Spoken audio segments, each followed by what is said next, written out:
Monsieur, pourriez-vous demander au cuisinier de me mettre un peu à manger? J'ai tellement faim. Attendez ici, d'accord? Je vais voir ce que je peux faire. Madame Elena, il y a une jeune fille sans abri dehors qui demande si on peut lui remplir son bol. Puis-je demander au cuisinier?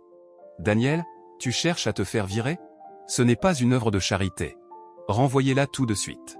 Mais madame, ce n'est qu'un peu à manger. Personne ne s'en apercevra. Ne me forcez pas à hausser le ton devant les clients. Faites ce que je vous ai dit, sinon vous partez aussi.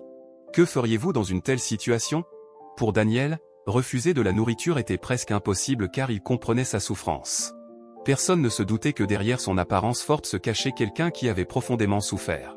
Il avait lui-même été sans abri et savait ce que c'était que de passer des jours sans manger. Alors, voir cette jeune fille lui serra le cœur.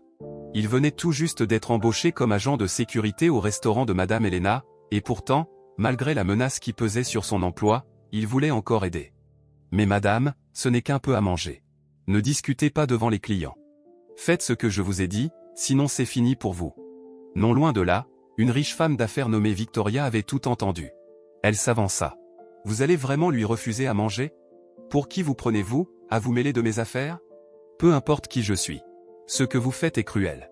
Votre agent a simplement fait preuve de gentillesse. Si vous le renvoyez, je l'embaucherai moi-même. Un homme avec un cœur comme le sien est rare. Et je ferai en sorte que cette jeune fille ait toujours de quoi manger. Vous devriez avoir honte, riche, et pourtant incapable de partager un simple repas. Je m'en vais, mais j'espère que vous réfléchirez à vos actes.